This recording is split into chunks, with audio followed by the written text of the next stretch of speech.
Every dentist has two powerful financial engines. They can either work together to power an incredible future, or they can be at odds, pulling against each other and ultimately costing you millions. By the end of this video, you'll learn what those two powerful engines are and how to make them work together. Hi, my name is Matt Kennedy. I'm the founder of Kennedy Wealth Design and the author of the best-selling book, Untapped Wealth. I help dentists get out of the chair and get back into their life. We help them grow their practice, reduce chair time, and manage all of their other financial assets so that they can have a better life.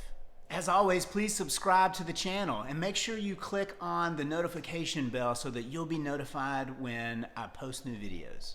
When I started working with dentists and in dental practices and even managing a few dental practices, I learned that there's no place that I can take a dentist's money out of the practice and invest it somewhere and get a higher rate of return than that dentist can get by having access to that money to put it back into the practice. Dental practices, when run correctly, create an extremely high return on investment. And so your first engine is your dental practice. But did you know that you have a second engine that, if you're not managing properly, could end up costing you millions over time? Let me show you what I mean. So as a dentist, your first financial engine is pretty straightforward. This is your dental practice. The dental practice is the engine that creates cash for you. And in order to optimize and maximize that dental practice, we need to be looking at some key metrics on a daily, weekly, monthly, and annual basis. And some of those key metrics are number of hygiene visits, new patients, production, collections, and expenses. Now, be sure to check out my other video called Dials and Levers of the Dental Practice, where I do a deep dive into these metrics. But for now, just know that the dental practice that creates cash for you must be optimized, and we must be able to evaluate how the practice is doing by watching those key metrics. Now, you also have a second engine. And that second engine, if the first engine creates cash for you, the second engine stores cash and deploys cash.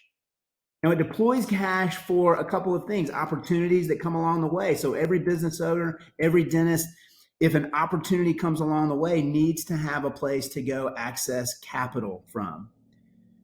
The second engine also deploys cash for emergencies. Let's say there's a reason that you have to have cash for the business, or for personal reasons, we need to have cash available for emergencies. And then the third thing that the second engine deploys cash for is what I call future use. Now, this can be retirement cash flow, legacy, or maybe philanthropy. So when I start using that kind of language, what a lot of people start to think of is that the second engine is a financial plan.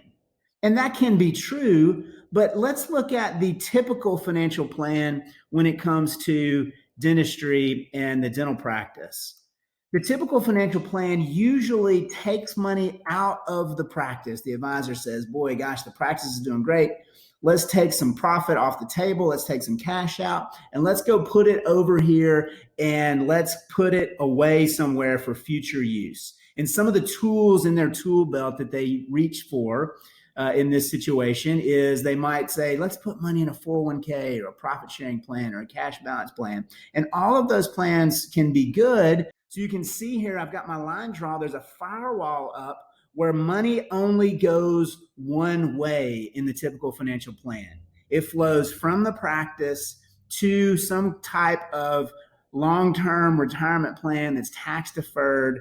And if I try to take the money back out to reinvest for opportunities or to help, stave off some type of emergency, then I'm blocked because there are some pretty hefty penalties to access that money if I wanted to use it for my practice. Now, as I said earlier, I learned a long time ago that if I understood how my dental practice ran, then there was no place that I could take money and make a higher rate of return than I could by having access to that money to reinvest back into my practice. The typical plan ends up blocking that.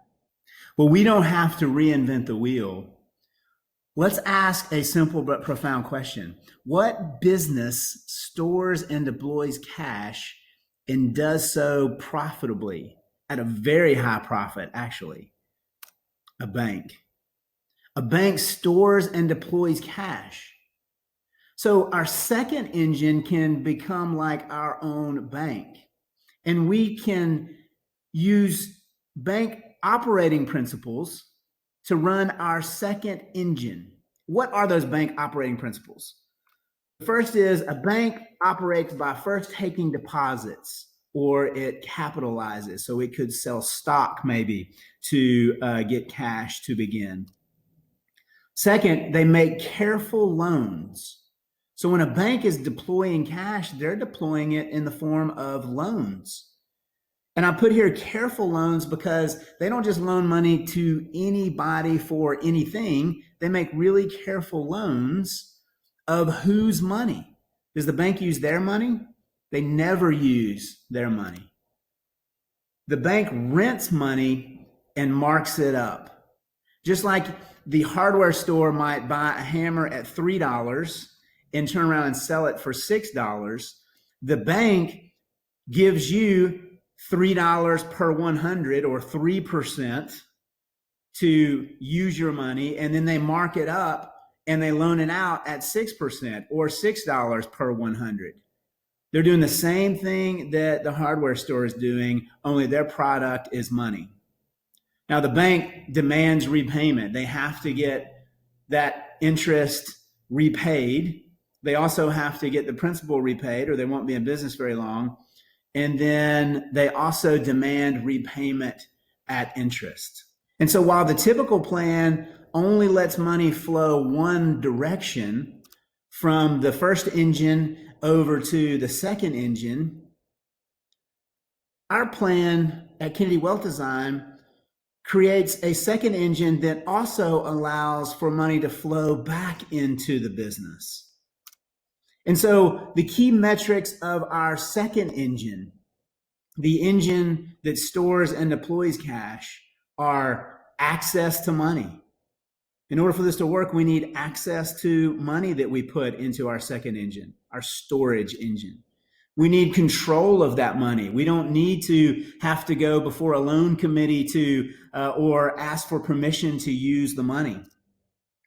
We also need a nice rate of return, better than we could get in other cash storage accounts like bank accounts, checking accounts, savings accounts, CDs, those kinds of things. And then we also need to be real careful and make sure that we can earn a spread on the money, just like our bank operating principle teaches us. We want to be able to earn a spread whenever we access money from our second engine. And then the third metric is certainly taxes. We want to be able to do this in as tax advantaged a way as possible, possibly even tax-free. Integrating your two financial engines is critical to your financial success. To learn more about how you could do that, please click on the Show More tab below this video and click on the calendar link to schedule a call with me. And as always, please subscribe to the channel and click on the notification bell so that you'll be notified when we post new videos.